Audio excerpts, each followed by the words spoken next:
Assalamualaikum, dear student. I am chemistry instructor Mohammad Umair from Pakistan's first free of cost learning platform VTuition से। और आज के video lecture के अंदर dear student हम study करेंगे एवोगैड्रो लॉ के बाद जो है वो आइडियल गैस इक्वेशंस को। आइडियल गैस इक्वेशन से क्या जो है वो मुराद ली जाती है और कौन सी गैसेस जो हैं वो ideal gas equation mean ideal gas law को ओबे करते हैं, और जो है वो आइडियल गैस इक्वेशन को किस तरह से डिराइव किया जाता है। What are the derivation of ideal gas equation के कौन से ऐसे लॉज एंड रूल हैं जो कि आइडियल गैस इक्वेशन को जो है वो फॉलो कराते हैं। और हमारे पास जो इक्वेशन है that is P V equal to N R T, कि ये जो प्रेशर वॉल्यूम है और रिलेशन है विद आर जो कि आइडियल गैस कांस्टेंट है and temperature with number of moles, इनके साथ किस तरह रिलेशनशिप में आते हैं।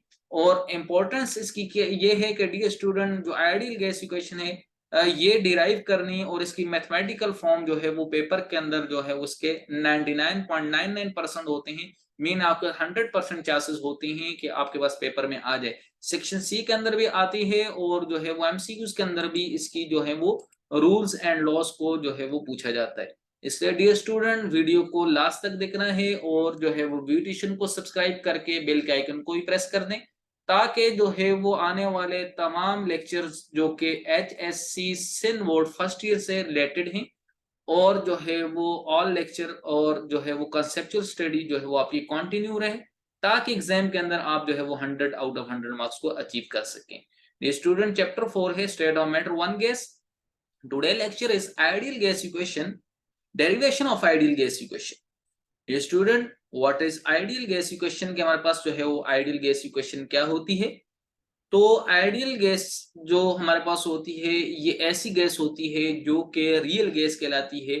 मीन आइडियल ली जाती है और ओनली वही गैस आइडियल गैस होती है जो ऑल गैस लॉ को ओबे करे। मीन जो सारे के सारे गैसेस लॉ को जो है वो ओबे करे और डियर स्टूडेंट आपके पास जो है वो फॉलो करे। मीन आपके पास जो है वो Boyle's law, Charles law and Avogadro law जो कि गैसेस के ऊपर जो है वो हम जो है वो फॉलो कराते हैं और गैसेस के ऊपर अप्लाई करते हैं। ये ऑल लॉज जो हैं वो अप्लाई हों जिस गैस के ऊपर, वो गैस जो है वो आइडियल गैस होती है at any conditions is called real gas और आइडियल गैस। तो डियर स्टूडेंट ऐसी गैसेस को आइडियल गैस कहेंगे बिकॉज क्योंकि यही गैस जो है वो आइडियल गैस इक्वेशन को भी फॉलो करेंगे। डियर स्टूडेंट जो नॉन आइडियल गैसेस होती हैं वो गैसेस होती हैं जो कि हमारे पास जो है वो आइडियल गैस इक्वेशन को, आइडियल गैस की equation boils law, Charles law and हमारे पास एवोगैड्रो लॉ को ओबे नहीं करती at any condition of temperature and pressure. इसलिए डियर स्टूडेंट हमने जो है वो आइडियल गैस इक्वेशन को सोल्व करना है। तो इंट्रोडक्शन में हमारे पास जो है वो Boyle's law, Charles law and Avogadro law can be combined. इन अगर तीन लॉस को आप कंबाइन करते हैं, इकट्ठा करते हैं, ताकि हमारे पास जो नेट रिजल्ट निकले तो इनटू अ सिंगल स्टेटमेंट, एक सिंगल स्टेटमेंट में आप लेकर आए as an ideal gas laws और आइडियल गैस इक्वेशन। तो इसी लॉज को जो कि थ्री लॉ का रिजल्टेंट लॉ आएगा, स्टेटमेंट आएगी, इसको हम आइडियल गैस लॉ भी कह सकते हैं या आइडियल गैस इक्वेशन भी कह सकते हैं, बिकॉज क्योंकि हर लॉ डिराइव होकर एक मैथमेटिकल इक्वेशन की फॉर्म जो है वो इख्तियार कर लेता है। This equation describe the behaviour of a gas. अब ये यहाँ पर यही डिस्क्राइब करती है, जैसा कि ऑलरेडी मैंने आपको कंसेप्ट क्लियर कराया कि गैस के बिहेवियर होते हैं। बिहेवियर मीन वो आपके पास प्रेशर, वॉल्यूम एंड टेम्परेचर पर किस तरह से आपके पास जो है वो अपना बिहेवियर शो करती है। On the basis of relationship between volume and other variables, variables mean आपके पास जो है वो टेम्परेचर एंड प्रेशर, यही है pressure, temperature and number of moles भी, बिकॉज क्योंकि pressure, temperature, number of moles जो हैं वो डायरेक्टली अफेक्ट करते हैं लॉ के ऊपर और वॉल्यूम ऑफ द गैस के ऊपर। Dear student derivation of an ideal gas equation के अंदर अगर हम जो है वो आइडियल गैस को डिराइव करते हैं तो हमारे पास जो है वो ideal gas equation can be derive by combining all gas laws. जैसे कि हमने स्टडी किया आइडियल गैस इक्वेशन को डिराइव करने के लिए डेरिवेशन मीन आपके पास एक सिंगल मैथमेटिकल और जो है वो इक्वेशन आ जाए जिसके अंदर आप वैल्यूज को जो है वो पुट करें और आपके पास जो है वो आइडियल गैस की जो है वो कंडीशंस आ जाएं। इस डेरिवेशन को जो है वो डिराइव करने के लिए हमें क्योंकि तीन के तीन जो लॉज हैं उनको जो है वो आपस में कंबाइन करना है, बिकॉज क्योंकि ये नेट इफेक्ट है तीनों का। The number one is Boyle's law, dear student, और बॉयल लॉ ये कहता है कि आपके पास जो है वो वॉल्यूम एंड प्रेशर जो है वो इनवर्सली रिलेटेड हैं at equal constant number of moles and temperature. Dear student, Charles law is second law, and Charles law statement ये है कि चार्ल्स लॉ ये कहता है volume is directly proportional to temperature. अगर आप वॉल्यूम को इंक्रीज करें तो आपका टेम्परेचर भी इंक्रीज करना पड़ेगा। टेम्परेचर कम करने से वॉल्यूम भी डिक्रीज होगा, but pressure and number of mole remain constant. And the third one is Avogadro law. That law, it mean dear student, Avogadro law बताता है आपको नंबर ऑफ मोल्स के बारे में, एंड नंबर ऑफ मोल्स जो हैं वो डिफरेंट गैसेस के आपके पास अगर इक्वल हो तो वॉल्यूम भी कांस्टेंट आएगा, बट कंडीशन आपको कांस्टेंट रखनी पड़ेगी।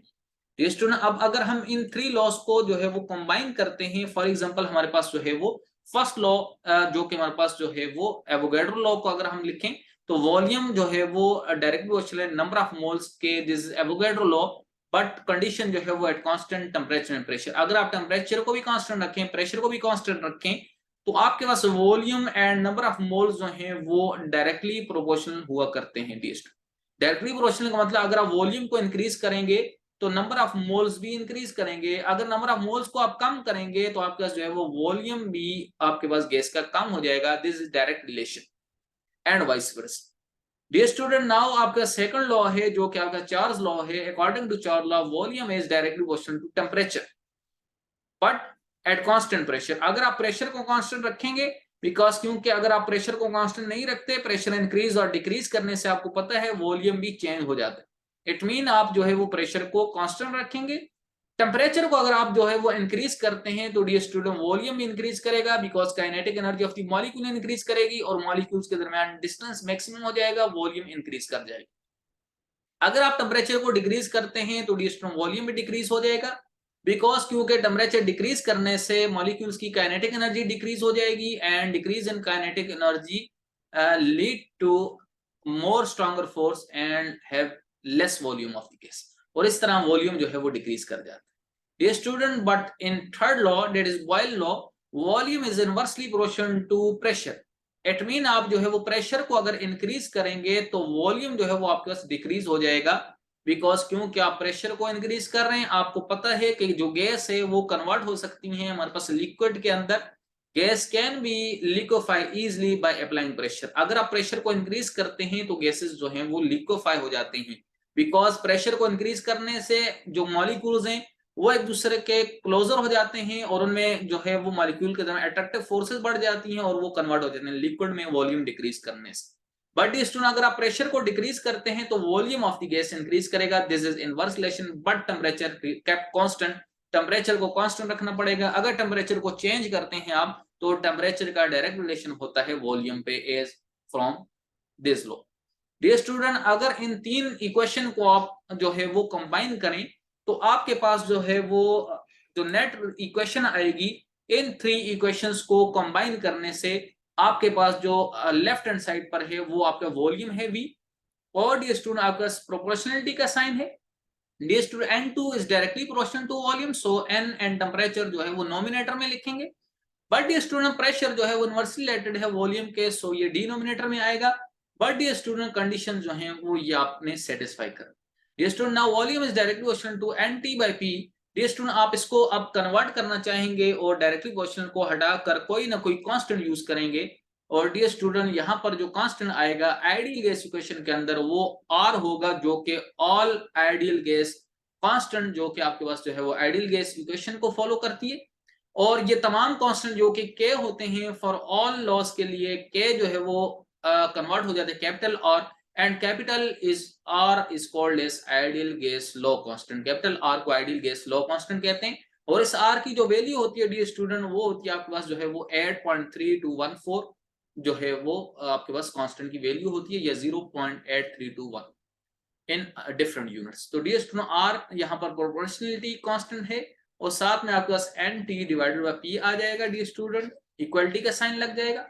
अब नाउ डियर स्टूडेंट जो है वो आप जो है वो यहाँ से आप जो है वो अगर number of mole for all gases, जितनी भी गैसेस हैं उनके जो नंबर ऑफ मोल्स हैं एवोगैड्रो लॉ अगर वो 1 हो for 1 mole of all gases, because क्योंकि डियर स्टूडेंट अगर वो हमारे पास एवोगैड्रो लॉ को फॉलो करेंगी और नंबर ऑफ मोल्स जो हैं वो ऑल गैसेस का वो 1 हो, तो आप जो है वो नंबर ऑफ मोल्स को 1 को अगर जो है वो आप रखते हैं एंड नंबर ऑफ मोल जो है वो 1 आ जाए, तो इट मीन आपके पास जो है वो V equal to R and N की जगह 1 इंटू T बाई P आ जाएगा। ये स्टूडेंट P यहाँ डिनोमिनेटर में है, इस साइड जाकर आप मल्टीप्लाई कर लें, तो हमारे पास जो है वो यहाँ मल्टीप्लाई होकर जो हमारे पास जो है वो इक्वेशन आएगी वो इस तरह से प्रोड्यूस होगी कि आपके पास जो है वो आप इस तरह से जो है वो राइट कर सकते हैं इसको, पी वी इक्वल टू आप जो है वो R T. Dear student P V equal to R T है when n equal to 1, but dear student when n is not equal to 1, अगर एन जो है वो 1 के इक्वल नहीं होगी, then dear student P V equal हो जाएगी एन आर टी के। और dear student this is ideal gas equation P V equal to N R T. तो इस तरह डियर स्टूडेंट आपने जो है वो इक्वेशन को डिराइव किया that product of pressure and volume equal to number of moles and are ideal gas constant temperature। Dear student ये आपके पास ideal gas equation है by combining all gas law। Dear student आप यहाँ से R की value को calculate कर सकते हैं। अगर आप R की वैल्यू को कैलकुलेट करना चाहें तो R जो है वो आपके पास आ जाएगा PV by T के इक्वल आ जाएगा। Dear student for value of R, अगर आप जो है वो वैल्यू ऑफ R को जो है वो फाइंड करना चाहें तो जो है वो फॉर R के लिए डी स्टूडेंट आपके पास जो है वो जैसा कि इक्वेशन थी पी वी इक्वल टू और एन जो है वो 1 था और जो है वो आर टी आ गई आपके पास, तो डी स्टूडेंट आर जो है वो आपके पास आ जाएगी P V divided by T. तो डी स्टूडेंट इस तरह से आप कांस्टेंट को कैलकुलेट कर सकते हैं। डी स्टूडेंट ये प्रेशर ऑफ वन गैस हो और वॉल्यूम और सेकंड गैस हो तो फिर क्या होगा dear student for different gases के लिए, अगर आपके पास जो है वो आर इक्वल टू ये हमारा प्रेशर ऑन गैस 1 है and volume of gas 1 divided by temperature on gas 1। Similarly R for 2 second gas के लिए अगर प्रेशर है 2, वॉल्यूम है 2 एंड टेम्परेचर है 2, तो dear student this is called as equation 1, this is called as equation 2। ये हमारे पास जो है वो 2 गैसेस के लिए है। देन डियर स्टूडेंट आपका P1 V1 divided by T1 is equal to P2 V divided by T2। Dear student अक्सर आपके पास जो क्वेश्चन आता है एग्जाम के अंदर वो या तो डायरेक्ट क्वेश्चन आता है डिराइव आइडियल गैस इक्वेशन, तो आपने PV equal to NRT derive करना है, या डियर स्टूडेंट अगर आपके पास क्वेश्चन आता है कि derive R ideal gas constant आपने डिराइव करना है आर, तो डियर स्टूडेंट आप यहां तक इसको जो है वो सॉल्व करेंगे और आर की वैल्यू निकालेंगे।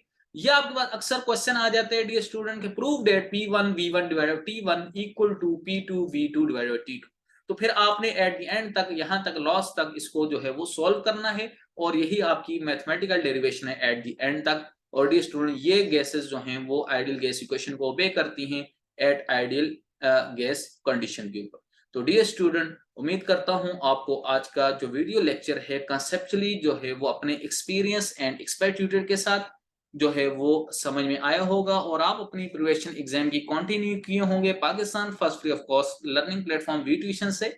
और डियर स्टूडेंट आने वाले तमाम वीडियो लेक्चर को कंसेप्चुअली स्टडी करने के लिए वी ट्यूशन को भी सब्सक्राइब करें, बेल के आइकन को प्रेस कर लें ताकि जो है वो एग्जाम की प्रिपरेशन आपकी जो है वो 100% कंप्लीट हो जाए और आप जो है वो 100 आउट ऑफ 100 मार्क्स को अचीव कर सकें। डियर स्टूडेंट तब तक अपना ख्याल रखें। Thanks for watching.